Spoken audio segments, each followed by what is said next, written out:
But I believe that by overwhelming majority in all the Americas, you and I, in the long run, and if it be necessary, you and I will act together to protect, to defend, by every means at our command.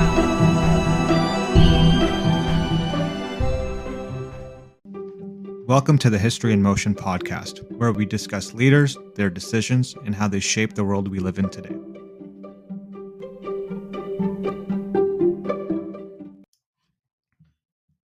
In today's episode, Paul and Ritchie discuss King Leopold II of Belgium, who was known for his ruthless exploitation of the Congo Free State during the late 19th and early 20th centuries. In this podcast, we delve into the atrocities committed by Leopold and his administration in the name of profit and power. We explore how Leopold's pursuit of ivory and rubber led to the enslavement, mutilation, and murder of millions of Congolese people, and examine the role of colonialism in enabling such cruelty, and discuss the ways in which the Congo Free State was used as a laboratory for European imperialism. So without further ado, let's get into it. All right, welcome everybody to another episode of the History in Motion podcast. And today we're talking about, one of the most controversial figures in history with King Leopold of Belgium. And I think, Ritchie, we've kind of talked here about how interesting this topic will be because we know a lot of the dark sides of the Free State of the Congo and all the terrible things that happened there, which we'll get into some detail. But we're really interested in the decision itself that he's making here by not only having a colony, which is essentially par for the course at the time, but to have a colony that is just so brutal and treats its indigenous population essentially like animals and basically slaves at this point. And, what he thought he was, did he think he could get away with it? Did he think that this was something that the world was just going to sit by and be like, yeah, that's fine. We're okay with all this stuff, especially with this is 30, 40 years after the U.S. Civil War has fought to end slavery, to kind of continue down that legacy as a major Christian Western European power is really not something that I think many of those states would be okay with. And it just goes to who he was and why did he make this decision. So I think, I don't know, kind of know what your thoughts are initially as we kind of get into it. But I think when we kind of had a few initial chats about this, it was, it came back to what was he thinking? Why did he do this? And, it is at a very dark point in history.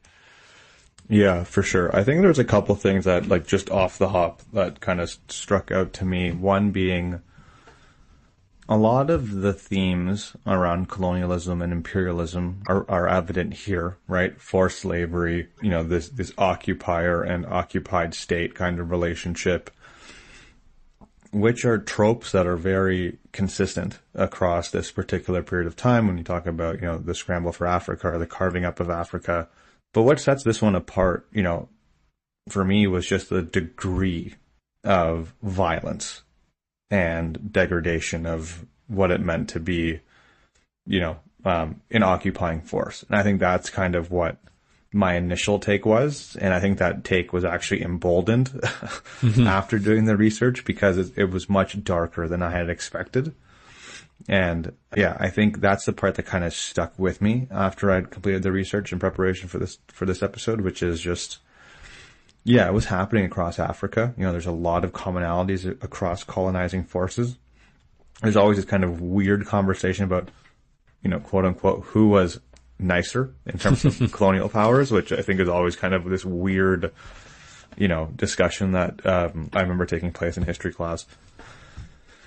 But I think for this particular example, it's just the degree of atrocity that occurred is what really just shakes you at your core, and it goes back to that sentiment or question that we kind of posed, which was, why so cruel? What was the point of doing this with such depravity? I think that's the word. I think that's kind of the word that I kept kind of going back to.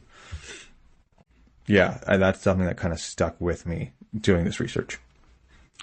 Yeah, and we talked a little bit too, right, of the why, but also even just what was the finishing point? Where did he think this was going to stop? Did he just think I'm going to suck as much resources out of the Congo as I can and then just move on without any issues? Was it going to be a rebellion? Did he think he could do it forever? So it's a lot of interesting pieces that I think, we will get into in a lot more detail, but I think we need to start with the state of Belgium itself. And for a lot of people who kind of, look back at history, for me at least coming in, it was like Belgium just kind of shows up on the world stage, and kind of going back to where they came from is, relatively recent. So in 1815, Napoleon is defeated at Waterloo, and there's a section around Brussels, which is now the capital of Belgium, that essentially comes under Dutch control as under the United Kingdom of the Netherlands. But about 15 years later, there's the Catholic Belgians and the Protestant Dutch, and this is pretty common at that time, where the Protestant Christians kind of banding together versus the Catholic dominated countries. And there's a lot of friction between the two. And what happens here is the Catholics essentially rebel, trying to say, we don't want to be ruled by a Protestant government. And so the major European powers step in, the United Kingdom, France, Spain, Germany, and they all kind of make a decision that, all right, we'll allow a Belgian state to exist, but under the condition that it is a neutral state and will always be neutral. And so the reason I think they come down this line of thinking is you have this new state in Europe that's being created, and there's new states aren't being created in Germany, or sorry, not in Germany, in Europe very often. And so, the French and the British and the Germans all fighting over who has influence over Belgium could lead to a war and could lead to some pretty nasty outcomes. So they kind of say like, all right, Belgium, you can exist, but you're not really going to have much say in major international decisions like us, big boys at the table, right? So that kind of sets the stage, I think, for,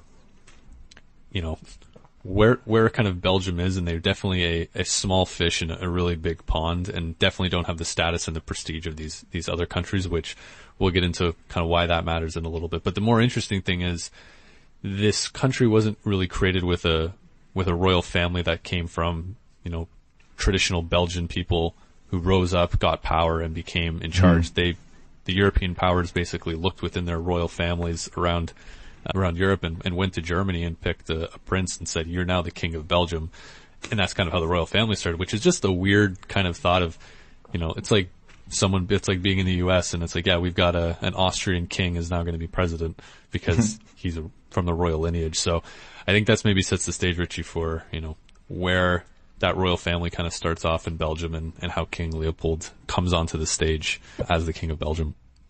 Yeah, it's quite interesting, especially when you look at his ties to the royal family, or several European royal families. But yeah, so King Leopold II is, the focal point of this particular podcast. And before I get into his bio, again, as you were speaking, Paul, something came to mind. And I know typically our podcasts kind of follow a pretty standard format where we look at a leader, a decision, and we kind of go back and forth as to whether it was the right decision or not. And I think this is one of those examples where, we can unequivocally agree, even, off the hop without much research. Like, yeah, we don't, this isn't necessarily one of those decisions that, there is anything to agree on because it was so atrocious in terms of what actually happened during his reign. And, our goal is to kind of better understand what was his psychopathy or rationale for this, for going in with this level of deprivation to kind of enslave the entire Congolese population, which, we'll get into. But yeah, just something that kind of came to mind, and just for our viewers and listeners to kind of better understand why we took this particular, leader, and this particular decision of the cruelty that was, put forth to the enslaved population. But yeah, King Leopold II, he was born on April 9th, 1835 in Brussels, Belgium, and he was the second king of the Belgians. And he reigned from 1865 to 1909. He was the eldest son of Leopold I, who was the first, monarch of Belgium. And his mom was Louise Marie of Orleans. As we kind of were stating, Leopold II was a very controversial figure in European history and still is today, mainly because of his role in the colonization of the Congo Free State.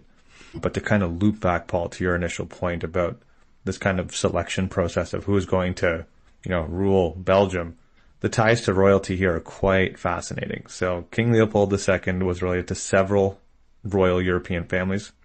His father, Leopold I of Belgium, was a German prince and the first king of the Belgians. His mother was Princess Louise of Orleans, a member of the French royal family. Leopold II's sister was Prince Charlotte of Belgium, who married the Archduke Maximilian of Austria, who later became the Emperor of Mexico. Leopold II's niece was Princess Stephanie of Belgium. She married Crown Prince Rudolf of Austria, who was heir to the Austro-Hungarian Empire. And additionally, this is probably the most interesting, at least from my take, that Leopold II's cousin was Queen Victoria of the United Kingdom, as his mother and Queen Victoria's mother were sisters. So you can kind of see how interconnected the ruling and royal families are across Europe at this time.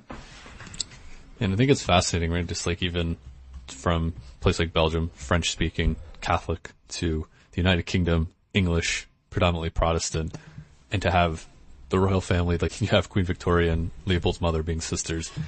I understand back then, marriages were more for diplomatic reasons and stuff, but the fact that it's just so interconnected, like you listed off, like Austria, even Mexico, like this isn't just contained to Europe, this is contained to anywhere that needs a royal family. You must come from this lineage within these small select kind of groups. And I think it's like a level of like nobility, but almost even more selective than we'd seen in the past. Cause I think here you're starting to see at this time, like corporations being created. There's more democratic systems. At the end of the day, there's still this level of, monarchy that doesn't really seem to go away. It almost gets more concentrated than when we were talking about Joan of Arc, where you had the nobility and the clergy having all the power and the king ultimately, and then there was mostly peasants. But here it's even like, not only, like back then you could see like someone could rise up and become king. Here it's more, you have to be part of this royal lineage, and if you don't have any power and any say, so you might as well move on. But I think it's just totally fascinating on, where the world is at this time, which I think can maybe lead us into, Africa and itself and what the European powers are maybe thinking of doing here. So I think when we look at Europe itself and some of the colonies that are around, we see the colonization of the Americas happening. So that kind of started with Christopher Columbus, moving up for about a few hundred years with the Spanish, Portuguese, the English, the French, all trying to stake their claim in the Americas. The difference with that type of colonization was it was definitely a piece of like exploiting resources, taking gold and spices and all that stuff back, but also like creating settlements and creating cities and all that kind of stuff. Where Africa's a little bit different, because there's a great image, I think it's on the Wikipedia page for the Scramble for Africa, and it shows Africa in the 1880s. 1880, and it's like pretty much either like half of the country is not even mapped, nobody even knows what's there. The rest are like small African kingdoms. And then you see like, I think the Portuguese have a small area. The English, I think, are there. The French are just getting into Algeria. But the rest is pretty barren. And then you look at 1913, right before World War I breaks out, and the entire continent is claimed by some European power outside of the country of Ethiopia, which is like the only one to not be colonized. So in a matter of like 35 years, the country goes from like a minor amount of colonization to the whole thing being colonized. So it's a very just like staggering, like, oh my goodness, like, how did we get to this point? And I think like it all kind of, we looked at Africa, and for years, like the Portuguese just kind of had trading posts set up and things like that, but they really didn't go inland at all. They just kind of sat on the outskirts, traded with, typically the slave trade was a big piece where kingdoms within Africa would round up slaves from, different kingdoms that they were at war with, and then bring them to the coast, and then they would trade with the Portuguese for firearms and medicines and whatever else that might have been. And that was kind of the way it went for a few hundred years until we start to see some of this movement to Africa. And it's a really different type of colonialism as well, where we're starting to see massive corporations basically not only do they run the area, they are the governing body for the area. So we saw it a little bit in like Canada, for example, with the Hudson's Bay Company running the fur trade, but also being charged with taking that area and governing it. The British East India Company as well, running the Dutch East India Company. Yeah. There's so many. Yeah. There's so many, right? And this is just now being, hyper driven and really exploding up. So we'll start to see a little bit of that come into play once we kind of get into King Leopold and his claims into Africa. And then there's another piece too of like, when they're starting to come into Africa, is we have to kind of get a scale of how big Africa actually is. And I'm just looking at your reaction there, Ritchie. It's unbelievably massive place. So there's a great website that I would encourage all the listeners to go to. I think it's called It's the True Size or something like that. Basically, it's it has a map of the world, and you can drag countries around, and it shows their relative size based on other countries. And the reason for that is you have a globe where around the equator, the land is stretched out more, but when you get up to the poles, it's a lot smaller. But when you put that on a square map, the countries at the poles look a lot larger than the ones at the equator. So you can take, the Congo is a great example, and you move it up over Europe or even over Canada or over the US, and you see actually how large of a country it is. And just to put things into perspective, Belgium today is 30,000 square kilometers. The Democratic Republic of the Congo is 2.34 million square kilometers, which is about 75 times larger. So it's not a one-for-one as how it was for King Leopold at the time, but it just shows you just how large of a place this is. And Africa is about 20% of all the land on Earth, 3 times bigger than Europe, almost twice the size of Russia. Again, we know how big Russia is, right? Add another Russia and maybe less than another Russia on top of that. And it just kind of shows you how large of a place this is and all the resources and all the potential economic opportunity that these European powers are eyeing. And before maybe I flip back to you, Ritchie, on getting into King Leopold before we kind of get into the Free State of the Congo, is we need to talk about the diversity of Africa at this time. So we see this period in history where we look at Africa, we look at Europe, and we see Europeans colonized Africa, and we kind of see Africa as this monolithic culture. And it could not be more different than that. So if we look at the North African countries today, so we have Morocco, Algeria, Tunisia, Egypt, Libya. These are Arab states, essentially. They are predominantly Muslim. They speak Arabic. Very, very different than if you were to go to, say, a country like Ghana or the Congo.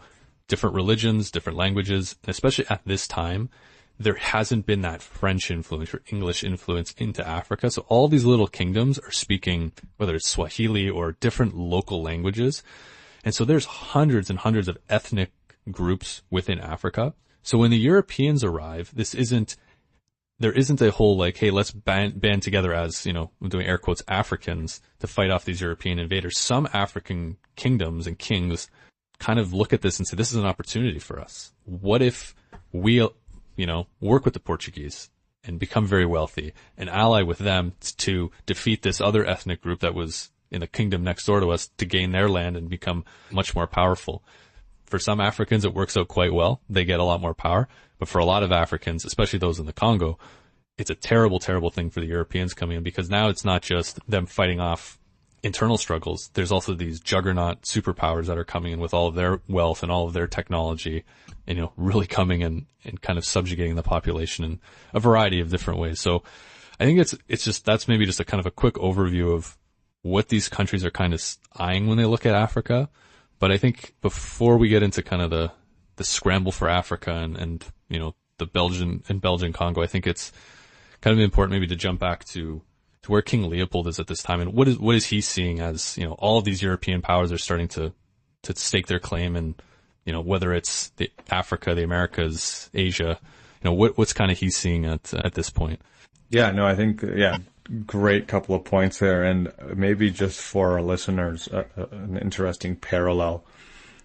Paul and I are both in Canada, and I think your point about Africa kind of often being seen as this monolithic culture, but in reality, it's this place of diverse tribes and cultures competing against each other or working in collaboration with each other, depending on, tribal affiliations and or, trading networks or relationships.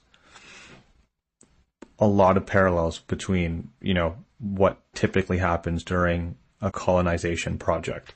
If we look at Canada, right, the British and French using indigenous tribes against each other or playing them off of each other for their own mutual benefit. So I think there's a lot of interesting parallels there that not only apply to Africa, but other colonizing projects, and how indigenous groups are kind of, I'm not going to say used, but are kind of integrated into the geopolitical, strategy that is going on, or it's at play at the ground level. I think used actually might be almost the correct term here, is in some ways, just in some of my research I was doing, you would hear stories of Portuguese or the Belgians or whoever it was rolling into speak to an African king and saying, hey, if you sign this document, we'll give you, whether it was like special, like there was, I think, a story of like giving someone silk. He was guaranteed to get some level of like clothing every month. And he's basically, in exchange for that, signed away rights to like all the mining and everything within his kingdom, which again, for somebody who's just known their kingdom, is not educated in like the economic theory of the day, doesn't understand like the industrial might of what is about to show up on his doorstep and the potential within that land. They're essentially being used in the sense of, and the word primitive is used, and I don't think it's, there's some dark connotations with that word, but I think in terms of like, from a technological perspective, I think primitive is probably a correct term, just in the sense of, they're coming in with firearms and steam power and all that versus, we're still looking at more of like a feudalistic society with heavily dependent on manual labor and slaves and farming and things like that. And that level of automation hasn't come yet. And so it's just this dichotomy of, we know what the potential of this land is and we know what we can do with it, versus this king who maybe this is a step up for him, but he doesn't realize like, that what he's signing away. And then again, like when he signs it away, what is he going to do? He can't fight back militarily. That's just the way it's going to be. Right. So it's definitely used in some cases, and it's definitely not coming in for, hey, let's make this the best for all Africans. It's how can we exploit as much as we can without going too far to incite a war or some sort of rebellion. No, I think that's a really good point. I think that's a good segue into kind of a bit more background and context into Leopold's world at this point in time. So we'll turn it back to Leopold II and then kind of look at the early years of his reign, which, based on what I read, it was focused mostly on modernizing Belgium and strengthening its economy, given that it's a young nation. It's funny when people say he was a supporter of the arts and sciences. I always find that's kind of a low bar for monarchs and leaders. It's like, oh, that's great. But under his rule, Brussels did become a major cultural center.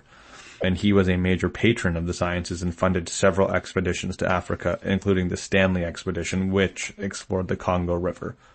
And I think this is a very, very interesting kind of segue because it really touches on those themes of exploitation and manipulation. So the Stanley expedition was led by a journalist and explorer named Henry Morton Stanley.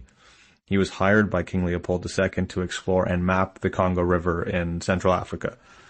The expedition was officially known as the International African Association Expedition. We'll talk about the International African Association shortly, but it was essentially kind of seen, quote unquote, as this philanthropic organization that was founded and funded by King Leopold II. The expedition itself took place between 1874 and 1877 and was essentially aimed at opening up the Congo region to European commerce and colonization. Stanley led a team of Europeans and Africans traveling overland from the east coast of Africa to the Congo River. Along the way, obviously, I'm sure they had to endure many hardships, disease, hunger, hostile encounters with local tribes, dealing with, just a boatload of sickness as well. But once they reached the Congo River, Stanley's team, who had traveled by boat to explore it, and its tributaries had essentially created these detailed maps and collected scientific data on the region. And that's where they started to get a sense of how many natural resources were available in the Congo at this time. So they were able to establish some trading posts initially and negotiate some treaties with the local chiefs. The expedition was considered a success in terms of its scientific and commercial goals, but it also set the stage for, the brutal colonization, exploitation of the Congo under King Leopold II's rule. And this seems to be a bit of a trope with this kind of, let's call it these, explorative expeditions that colonizers take and how they kind of manipulate indigenous populations in different parts of the world. There's some stories of Stanley kind of screwing around with the indigenous populations and kind of using their technology against them. One story kind of demonstrates the power of European men. Essentially hands one of the tribesmen a gun with a blank shot in it and says, you won't be able to kill me with this. So he shoots something dead, like an animal or, something that's close by, and turns over the rifle. But before he turns over the rifle, he exchanges live ammo for blank ammo. So the blank ammo, will sound and look like a shot has been fired, but essentially it's not actually shooting anything. So he plays this kind of trick on the, indigenous tribesmen, and they fall for it, obviously, because they've never seen anything like it. And there's countless other examples of kind of, telling them that, what was it? Because, at this time in Europe, they've have a much better understanding of lunar cycles. So they can predict what the moon's going to be like in 3 days. So they tell, the tribesmen that they counter that, in 3 days time, there's going to be a full moon. And, their prediction's right because they have that accuracy and scientific knowledge behind them. So they're able to manipulate and exploit based on their technological advancements, right? From the very beginning to kind of establish that sense of superiority over the local peoples. Yeah, it's a sad kind of reality, but like you can kind of understand it. Like for someone like Stanley, he's got a job to do. He's been tasked to get these treaties and also survive, right? This is not a walk in the park. There's been we hear about these, expeditions into the Amazon and into, the Congo itself, which nobody really knows what's going on there from at least a European perspective. And being able to win over some of these tribes, it's kind of essential for survival. But yeah, it does seem it almost seems like cheating and a little bit dirty but at the end of the day, like, why wouldn't he use those tools that are in his tool belts? And I think that's, again, a theme that we're going to see is this superior technology and superior kind of technological and scientific understanding of the world. This is going to be used, that again and again to kind of push their, I guess, European rule over, these different areas in Africa. Yeah, it's interesting too, right? Like I know you'd mentioned previously that typically a lot of the trade posts were coastal in nature, right? This kind of network of coastal trading posts with European powers.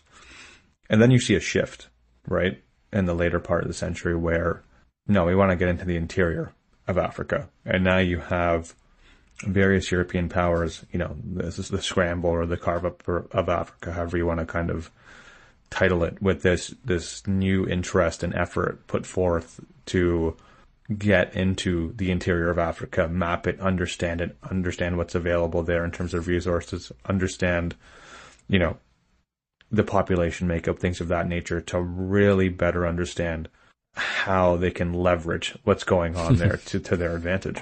Yeah. And I think part of the reason we moved from this coastal element to the interior of Africa is really purely from the technological perspective. We have steam power now, for example. You can get up and down the Congo River quite quickly than you could have 100 years ago. Yep. The telegraph is now a thing. Railways are a thing. You can build these levels of infrastructure that, you can get people to various parts of the country quite quickly versus before where, everything's pretty much on foot or on horseback. So yeah, there's this level of everyone's like, okay, the technology is here.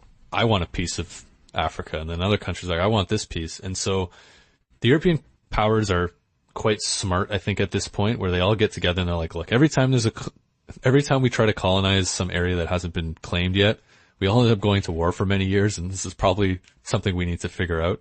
So Otto von Bismarck, who was the German chancellor at the time, in 1884 calls a conference to bring forth all of the players, we'll say, that have an interest in Africa, and they all basically come together to regulate. The exact kind of quote was regulate and divide the African continent amongst the European powers without resulting to war. It's kind of the way to put it. And so who is invited to this conference? You have 14 European countries, the United States, the Ottoman Empire, which is essentially it's on the decline at this point and eventually ceases to exist after World War I, but it is still, Turkey, parts of the Middle East, into parts of Eastern Europe as well, like Southeastern Europe. So they're all invited, but surprise, surprise, no Africans are invited to this conference. And I think we know why. If I'm the European power, I just want to make decisions for myself and don't want anybody, who's got an actual interest in this land. And this isn't like that nobody tried. There were definitely people in Africa who tried to get to this conference and were told, no thanks. We don't need you here. Especially in Ethiopia, there were some people who tried to get involved because they are one of the only states that managed to kind of suppress colonization until around World War II. So they all come together and they basically align on who, not so much like who's going to get what, but they kind of come up with some rules for colonization. So the recognition of the Congo Free State, which we'll get into in a little bit more detail, so I won't spend too much time on that right now, but basically recognizing it as a neutral and independent state, which is established by King Leopold II. Rules for territorial acquisition, so it's like if you want to take a claim at a certain spot, like you can't just come in and kick another European country out. There needs to be basically a conversation over it. There should be free trade amongst the major rivers within Africa. This is an interesting one. They said the prohibition of the slave trade. So there's to be no slave trades anywhere within Africa at this time where the Europeans are involved, which is a big shift, right? Like we've just seen the U.S. Civil War end 20 years earlier, but slavery is still very prevalent in Africa at this time. So the transatlantic slave trade is dwindling and almost non-existent at this time. But on the Indian Ocean side of Africa, there is still a slave trade going on. So there's these quote unquote Arab slave traders, which are mostly Central and Eastern Africans who are rounding up slaves and trading them to Middle Eastern countries. Like Oman is a big place where we're seeing a lot of slaves go, and then to other places throughout the Indian Ocean that are still growing sugar and all these cash crops. And so they're saying, okay, if we're going to come in and take over some of this land, we're going to actually have to put an effort to stopping slavery.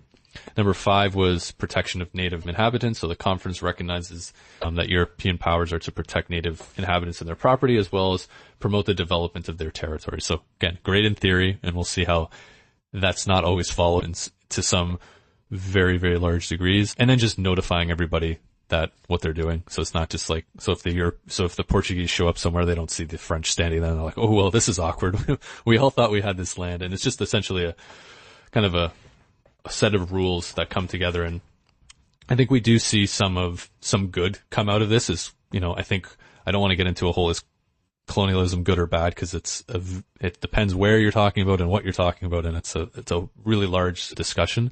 But there is some good that comes out of it in the sense that there are things brought to Africa that they'd never had before. Like there's been a lot of revolution in medicine, for example. So a lot of charities are going into these countries and bringing medicines and things like that to kind of help, you know, with some just very basic diseases that need to be dealt with. But there's also this other element too of these countries are all Christian in some fashion, and they're going into Africa, and there's this level of, we are here to save the Africans from not getting into heaven, not being Christian. And we have to remember, like, it sounds like, I kind of scoff at it and kind of laugh a little bit of like, that's just a bit silly. Like, why don't, you know, let everybody live with whatever religion they want? But there's this level that we have to remember in Christianity of like, if you're not Christian and you don't kind of accept God as God, there's a chance that you won't go to heaven. You may either go to hell, or you may, you know, some other theological response to that. And so the important thing is that a lot of these missionaries and stuff that are going in, and even these world leaders, they legitimately think they're saving these people. If we convert them to Christianity, we have now saved them and give them access to an afterlife. And so there's this like deep level of compassion almost that's coming. Like, if we get in there and we convert these people, we've done more for them than they could possibly ever imagine. And so again, some good does come out of this with some of the missionary work and all of that, but then the kind of capitalistic side of this comes in, where you have so much money that can be taken out of these places by these corporations that are set up. And then on top of that, you know, capitalism is really growing to a level where it's kind of almost out of control in some spots, where like, we used to be in a world where the king had all the money and all the power and would kind of make the decision. Now, if we look at somewhere like Germany, Otto von Bismarck has to make these massive corporations in Hamburg, for example. He has to make them happy. He has to kind of work with them, because he knows that they have a lot more control than they may have had 50 years earlier. And we're starting to see that change. So there's part of this is where they definitely want more power and more prestige and more ability to gain wealth, but they also have these huge corporations who are like, we have a chance to grow bigger and larger, and if we don't get a piece of this, somebody else will. And then that's also kind of the final piece is, this is a power struggle at the end of the day. They kind of did this because, well, if the French take Algeria and we don't take Egypt, the French might have all of it. What if France has all of Africa? Now they have all the wealth and all the power and all this side of things. So there's a level of that too, of like fear of missing out of, well, if I don't get part of Africa, someone else is going to get it and get rich and powerful and, you know, gain influence. And again, like Europe is still not a stable continent. We see World War I is 35, 40 years away. World War II happens in 70 years after that. So There's always this fear of one big European country taking over and kind of expressing their will on everybody else. So that's kind of where things kind of come together with the Berlin Conference. But I think, Ritchie, kind of now's the time when we can get into some of maybe the nasty stuff with the Free State of the Congo and, and the man of the hour, King Leopold. Yeah. I just want to mention something about the Berlin Conference quickly. I think it's important to, like, it's a shift in mentality, right? From European powers. And while you were speaking, what's the quote that just came to mind? The road to hell is paved with good intentions. And there's I think there's like a sneaking kind of tension there. This idea that we're going into hell. It's a Christianizing mission, which is, sounds well and good, but we know how these things typically play out for the indigenous populations, and it's definitely not in their favor, for the majority of the time. So I think that's important to kind of, for most people to understand, including our listeners and ourselves as well, people, fans of history, like you see that kind of logic and rationale across a lot of colonizing projects, these kind of good intentions to help save indigenous populations and bring them out of their primitive lifestyles to, Europeanize them or Christianize them to let them see the light. And sure. And it doesn't usually play out very well. And as you'll see in this particular context, it played out, horribly. But if we turn it back to kind of King Leopold and how his approach kind of changed, and I think, there's another parallel here with these kind of pseudo colonizing capitalistic companies that represent, national desires for how to kind of not necessarily exploitative in nature in terms of what their genesis is, but to kind of work more freely than governments can to be able to extract value that, can only be done in, the free market with an enterprise kind of mindset. And that's where we kind of turn to this idea of the International African Association. So, you have the backdrop of the Scramble for Africa, you have the Berlin Conference, you have European superpowers vying for control of different parts of Africa. It's being carved up against all the main European powers who are, have a seat at the table. So obviously Leopold II becomes interested in acquiring territory in Africa for himself. Makes sense, right? Symbolically speaking, it is kind of a stamp of accreditation that you are a European superpower, you have legitimate sway and leverage, and you have a seat at the table. So of course he wants, a piece of Africa for himself. So in 1876, he formed the International African Association, which claimed to be philanthropic in nature, and it was aimed, at least on paper, at promoting scientific exploration and the abolition of the slave trade. However, in reality, the organization was just a front for Leopold II's plan to colonize the Congo. And colonize for the purposes of extracting the value that was in the Congo. And the main value was rubber, right? There was a lot of rubber in the Congo. You have this massive need and demand growing across Europe, and the Americas now for rubber to meet industrialization standards for people across all walks of life, because rubber is now a massive input across many industries. And the Congo is flourishing with rubber. So what happens essentially is, in the matter of a few years, this regime is able to enslave the majority of the population and set quotas on, how much rubber you can collect in one day. And some of the practices that they did to ensure that those quotas were met are gut-wrenching in nature. So essentially, one of the examples that I came across was, once the population was totally enslaved, the regime on the ground would essentially hold hostage the wives and daughters of the men in the Congo, and would, threaten to kill and or rape daughters, wives, sisters of these men who would then have to go meet their rubber quotas. And if they didn't meet the rubber quotas, you would risk, having your female, your wife, your sister, your daughter sexually assaulted or killed. And in the same vein, if you didn't meet your quota, there was this really, really horrible practice of chopping people's arms off if your quota was not met.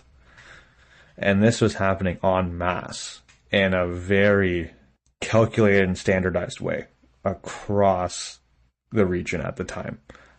And it's quite powerful to see like the exploitative nature of this, to be able to extract value from the Congo, and how far, Leopold and his regime are willing to go to essentially beat down the population for the sake of extracting every, morsel of rubber and value they could from the Congo Free State. Yeah, it's a sickening, and just like, and the fact that it's so recent, where you can see pictures of, some African guy with just no hands because they've been chopped off for, like, that I think is a level of, like, when we think of like medieval history and stuff, again, there's a level of separation of, it was 500 years ago, so that's just the way the world was. This is, within a century that the both of us were born in, which is on another level of just makes it just much more terrifying and much more, doesn't sit right with anybody. And like, to even make things worse, I was reading something about, I think it was when, if a Belgian, so not Belgian, so if a Congolese soldier, who again, it was Belgian white, lieutenant or whatever, had basically a group of Belgian soldiers and police under him, for every bullet they fired, they would have to take the hand of the person they killed. But if they, for example, took a shot and missed, they would be reprimanded. So what essentially started happening was people were going around and essentially hacking off people's hands and using them as almost like a currency. It was like, I need some hands because I can't go back without enough hands or I'm going to get killed. And just like never mind the physical element of how, messed up that is. It's the psychological damage of every day you go out. If you don't meet your rubber quota, if you don't bring back enough hands, that's it. You're dead. Even worse, your wife is dead. Your children are dead. And, we'll get into a little bit of like what the heck was going on there to begin with. But the other thing I think is worth mentioning is this is not a Belgian colony either. This is King Leopold's personal property. Yep, great point. Which is very, very unique at the time. We don't really see like the King of England saying, this is my personal property. So in this case, like any sort of democratic system that Belgium has at this time, technically King Leopold doesn't have to report to them. It's his land. I can do essentially whatever he wants with it. And so I think that just gives this level of oversight that's just essentially non-existent, but it also puts the blame on him entirely in my eyes, 100%. Right? Because like, if this was culpable. This is your land, right? Like I always say when I look at like corporations or countries, leaders still ultimately responsible, but there's a system that's in place that should stop a lot of these things. But in this case, like there's no constitution. No checks and balances. Just, that's what it is. So, It's crazy, right? Like, and I think just for some broader context, so essentially we're talking about the extraction of resources, and in the Congo Free State, the two big ones, rubber and ivory. And, what we're essentially talking about, at a high level of abstraction is a enforced and brutal system of forced labor that resulted in the deaths of millions of Congolese people. And the estimates about how many people actually died during his reign is quite, is quite the spectrum. But I think I came across anywhere from 2 to 15 million people. Just let that sink in. Yeah. Right? Even on the low end, right? Yeah, even on the low end, 2 million people. And, I'm just going to assume the low end's wrong. Like, that's my gut reaction is that even worst case scenario, if that's the low end, I'm going to assume someone, did math in a very risk averse way, very conservatively to put those numbers together. So I would assume it's much higher. Yeah. Yeah, I'm just taking all of it in because it's just the fact that it's all purely for, I guess it's, classic old-fashioned racism at the time. Like, definitely can't walk away from this and not just saying, like, there's a level of subhuman to this. There's a level of Congolese are animals and we can use them to our will. Like, yeah, they're treating them like, oh, you didn't meet your quota. That's all right. We can get rid of you. It's like, again, it's how like almost treat a farm animal or something that's not, a cow that's not producing enough milk. It's like, oh, you might as well just kill it and eat it or something. Like, it's just this bizarre way of just treating humanity. And again, I keep coming back to it. At this time in history, racism is still a thing that exists, but the level of just like treating people like, I don't even know what you could say, like animals, like subhuman, is just, it's something that like the world, especially the Western world, seems like it had got past, which I think kind of goes into the reaction that I think we should get into a little bit of when the world starts to find out what's actually going on here. Yeah.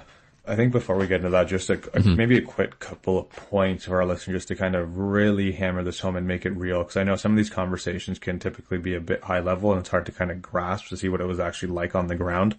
When we're talking about rubber, we're talking about rubber trees. So I didn't know that actually that rubber was extracted from trees. So there's a little bit of a little factoid for our listeners. So that's where the rubber was kind of coming from. And maybe just to double down on the cruelty, because I really want people to understand how horrible it actually was. So we're talking about forced labor for these rubber quotas. Some of the practices to enslave the population including setting villages on fire so no one could hide, setting up rape huts for the regime on the ground. So the name that I came across, because I was kind of curious, like, and to your point previously, like, yeah, this was King Leopold's personal property, right? So who's doing the work on the ground? They were called the Force de Publique. And, they were notorious for the brutality that they, put upon the population of the Congo Free State. And they were proud of it. Like, there was a lot of empowerment around how brutal the Force Publique was on the ground. So far where they would have competitions as to who chopped off more hands for, whoever, had brought in less or more rubber. It's crazy. Like, it's actually kind of nauseating to think about. And that same sentiment that you shared previously, Paul, about this kind of subhuman, dehumanizing, reality that exists with this level of cruelty. We had talked about it offline, but I think it's worth mentioning just quickly here, this idea of the human zoo, which was which they held in Belgium, which was essentially, and it's not just Belgium. There are other examples. I'm not going to name them because I don't know them off the top of my head, but a quick Google will definitely get you those results because I don't want to throw anyone, under the bus unnecessarily. But if you're interested in learning more about it, feel free to Google it. But this idea of the human zoo, where in Belgium they would kind of take people from the Congo Free State and put them on an exhibit. So Belgians could kind of go look and see from a distance what these primitive beings looked and acted like in their natural state. That doesn't hammer it home, like this level of, European superiority versus, African primitivism. I don't know what else could. Yeah. I think something that when I heard that, two things that come to mind. One is thinking like any sci-fi movie where aliens take humans and put them into zoos or do experiments on them. It's such a sickening feeling to think that any sentient race of whatever are doing that to another group of people, let alone people who are, from the same planet and really not that far away from each other and who are exactly the same other than just skin color. Something about that it's like you hear about all the violence and stuff and part of me can go okay, history, we talk about history. This is what we do. It's violent. It's bloody. It's terrible. And so as terrible as the Congo Free State is, part of me can go, okay, it's terrible, but sometimes, this is how we are as humans. Sometimes we're incredibly violent creatures. But this zoo is just another level to me of like, it's so deliberate too. Like you can see with violence, sometimes people kind of get into like a groupthink sort of situation, and there's a whole bunch of things that can come from violence. But to this is just interesting. Look at these people. They're just so different, and like, look how they walk, look how they move, look how they talk, and it's like entertainment at that point, I guess. Yeah. And I can't take that. Like it's just, it's too much. Spectacle of it almost, right? Like it's, I get what you're getting. I kind of get what you're saying. But it's almost easier to rationalize the cruelty because it's happening in the theater, the Scramble for Africa. You know, slavery's been abolished, but there's forced labor going on all over the place. European powers are carving up Africa. So it's not to say it minimizes what King Leopold and the Fourth Republic did, but it kind of toes the same line, right? It is on the same spectrum of what else is going on. Yes, it is a horrid example of what's going on because it is at the extreme of the spectrum, but it still exists within that kind of box of what is going on at the time within that particular setting. Whereas the human zoo, this idea of kind of putting people on exhibition, the spectacle around looking at the other as this primitive being, there's something a bit more guttural about it because it's not trained soldiers or militia that this is aimed for. This is a spectacle for your ordinary person to go see how these primitive beings live. Yeah, and it's like is this a family outing and stuff? Like you bring your kids. Exactly. Like, that's the part that kills you, right? It's like, what are we doing this Sunday afternoon? Oh, we're going to go visit the human zoo. Yeah. I think that's enough of that for me, to be honest with you. Yeah. I think that sets it home, and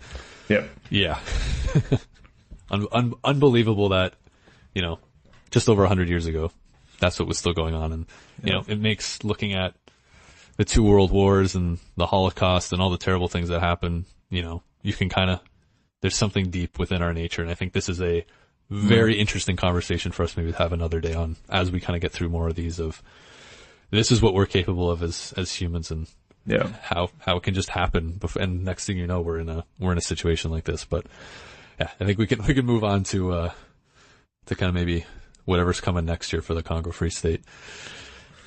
Yeah. So I think as we kind of look forward into, you know, how this kind of becomes undone, right?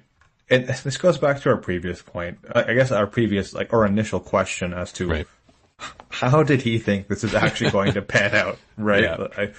Which is mystifying to me. You know, in a world that is becoming increasingly interconnected, you have railways, you have telegraphs, you have journalists who are traveling across, you know, the African continent, collecting stories, sharing those stories with Europeans. Did he honestly think that news of those atrocities and the brutality of his regime were not going to leak out? Mm-hmm. Because ultimately they did, and I personally think it's quite foolish to think they never would have, right? Mm-hmm. Yeah, without a deliberate effort to, I think we've talked about the Soviet Union enough in multiple episodes, is this Soviet crackdown on what gets in information-wise and what gets out. You need a Soviet level of information suppression to be able to really keep all of this contained. And he doesn't really do that. Like we had talked about before, journalists are just showing up and oh my God, what is happening here? And this is actually, there was something that I kind of found interesting, was this is one of the first kind of big international stories that's broken by mainstream journalism. So there's big articles in the New York Times, for example, talking about all of this, and this international reaction that comes out of it is, oh my God, this cannot happen, especially too when you have Christian missionaries that are going in there with the whole intent of, like we said, saving and helping out these people with a very generous and kind of kind intention. And then seeing all of this, of course this is going to get out. And I think the international community condemning it so vividly, so quickly is maybe, if there's anything good that kind of comes out of it, is everybody puts their hands up right away and goes, oh no, this can't happen and it needs to stop. But I do think it's interesting how kind of the media played a big role into this. But again, what was he thinking? Lock that country down. Don't let anybody in, because if it's gonna get out, did you think everyone was just going to be like, yeah, this is fine. It's personal property, and it's Africa. Who cares? Like, this is, I don't know. I don't know where he was going with all that. Yeah, it's actually kind of mind blowing to think that it's so hard to say, right? I think we can get into his kind of psychopathy because, we're not by any means mental health experts, but, we are history junkies who do a lot of research. But to the point about like letting journalists in and letting that information kind of leak out, there was a couple of examples that I came across in terms of people who kind of played a role in spreading that information. One was Edmund Dean Morrell. He's a British journalist who worked for a shipping company. He had a contract to transport goods to and from the Congo. He became suspicious when he noticed that ships returning from the Congo were empty, while going to the Congo were full of supplies. He eventually discovered that the goods being transported from the Congo were rubber and ivory, obviously the two main resources that King Leopold was interested in extracting, which were being produced through forced labor and exploitation of the Congolese people. He ended up, writing about this and founded the Congo Reform Association, which campaigned for the end of the abuses. You have, and this is just one example, right? You have countless examples of journalists that ended up hearing and finding out about the atrocities that were going on that would eventually kind of leak out, which would, bring down King Leopold and, end his reign ultimately. Yeah. And I think, so kind of what I think next, right? Once the international community, I think, steps in, right? It gets handed over to Belgium proper, I guess, and becomes in 1908. Yeah, it becomes a typical colony, I guess, in that sense. And it's definitely not free and clear for the Congolese at this point. This is not, it's not under King Leopold's control, so everything is good. Like, something that I find interesting, and if we even look at Congo today, I think they have the longest running civil war right now in the world. I think it's been 25 years or something like that. And so I was reading about like Congo becoming independent in that, and something that was interesting is even up to the point where the Belgians were in control it was still a suppression of the black population there in terms of an education perspective, for example. So think of, King Leopold rolling in 1880 roughly, and then all the way to 1960 of this suppression. And then you let the country become independent. You don't have any doctors. You don't have any lawyers. You don't have any people who are educated, within that system on how to run government, because you've just used these people as manual laborers or low-end soldiers in all the high-ranking positions and all the administration that is done by Belgians. And so we see this, like, and you have these atrocities, but then just like level of just, we're in control as Belgium. We don't want to prop the Congolese up, because there's also a threat too. Like, if we prop them up too much, they're going to start talking independence, and then that's a whole thing. Yep. And so you just see like this whole kind of taking over of this place and just suppressing the people from the most brutal ways to also just like keeping them down, and then just being like, you're free, kind of go on your own. It's just like, it's just a terrible start to finish on, and just really poor execution again. Like, what did they think was going to happen at the end of the day? And it goes from King Leopold into the, the whole Belgian state itself. Yeah, it's really hard to kind of understand, the handover of what happened under Leopold to Belgium proper in 1908, and, only being done so after a major public outcry across the European and even American, communities to stop the atrocities that were going on, which, we're rounding out about an hour now. And I think this brings one of our main questions that we, started thinking about was, why did he do it? What kind of person does this? And again, we're not mental health experts, but, I had to go down this road because I was so, morbidly curious as to, was he a sociopath, right? Like, what in a human being's mind justifies this level of cruelty and atrocities on the scale that it happened? And there's been obviously this is a very hotly debated and discussed issue on whether or not King Leopold, was a sociopath, in the term that, is correctly used in modern context as antisocial personality disorder. For his brutal exploitation of the Congo Free State, killed millions of people, anywhere from 2 to 15 through the forced labor, through starvation that occurred, through disease. Did he have, was it a lack of empathy or concern for the feelings and welfares of others, or did he just not care about social norms? Was he just naturally, manipulative and exploitative? A lot of historians, maybe not a lot, I'll say many historians have pointed to Leopold's behaviors as actually being evidence of antisocial personality disorder. Because he was kind of known, obviously, in hindsight, for his cruelty and indifference toward the Congolese people. But it's hard to kind of parse that out, right? Is that an antisocial personality disorder trait, or is that just a sign of the times as a European power, right? It's hard to kind of balance that tension out between the two. Obviously, it's hard to historically diagnose people with mental health disorders. And I think it's more complicated than that, at least from my perspective, because if you look at his cruelty in the Congo, yeah, I can see how some of his personality traits potentially can be seen as having, antisocial personality disorder, but we also have to consider the backdrop of his family and the setting he's growing up in. There's this the royal, monarchical rule that's going on across Europe, highly competitive, highly ambitious, where success is measured in terms of power and wealth. However, and this is where it gets super interesting, is that, some of the historical documents and research show that he was a very solitary and unhappy child who lacked emotional support from his parents. Later in life, he was very introverted and secretive in nature and had very few close personal relationships, which to me sounds like a recipe for disaster. Yeah, especially when you're running a country and a whole, and you have an entire chunk of Africa essentially as your backyard.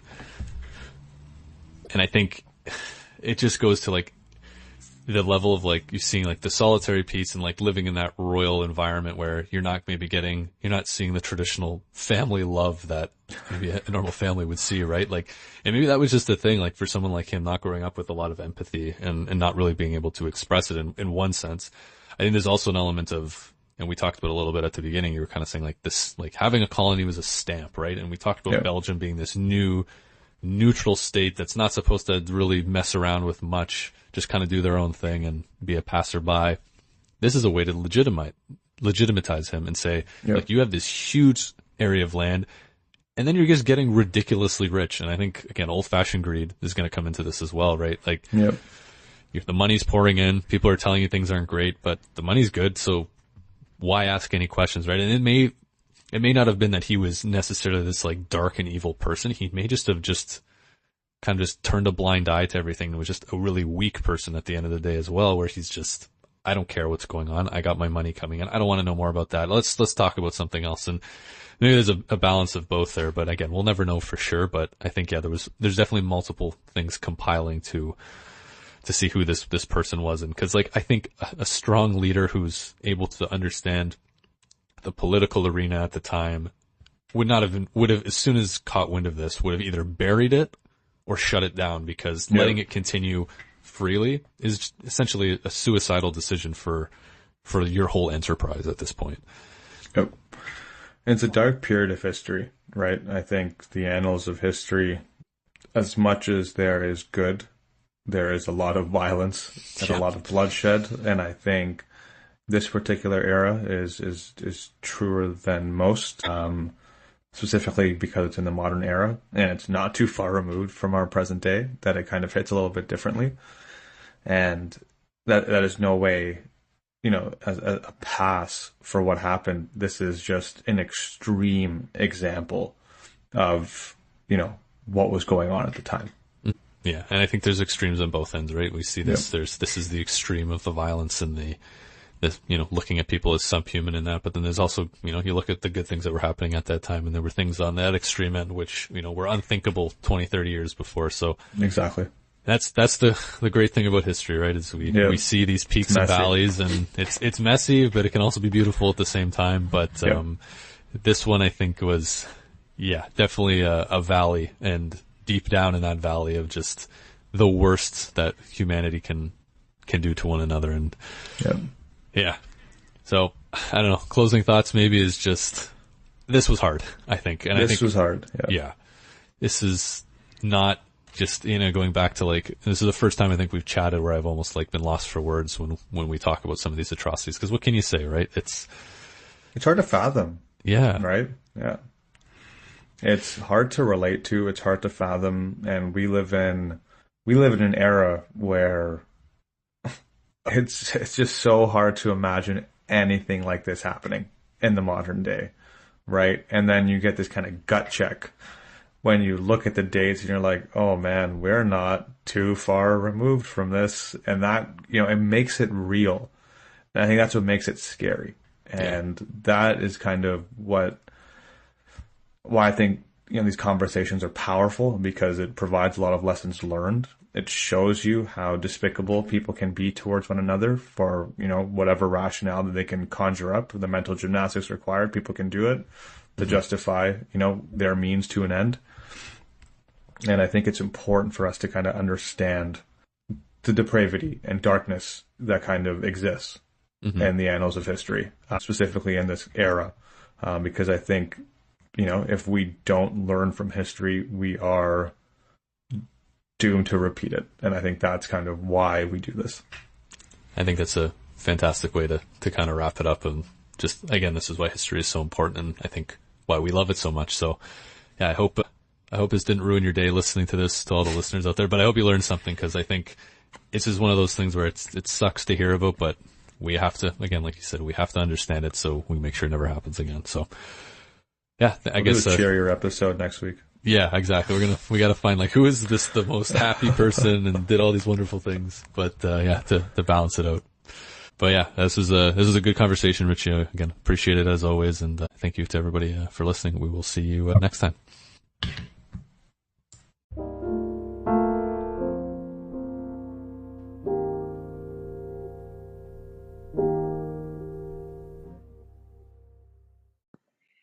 Thank you so much for listening to the History in Motion podcast. We appreciate your support, and if you're a fan of what you heard, please like, subscribe, and share. And we'll see you next time.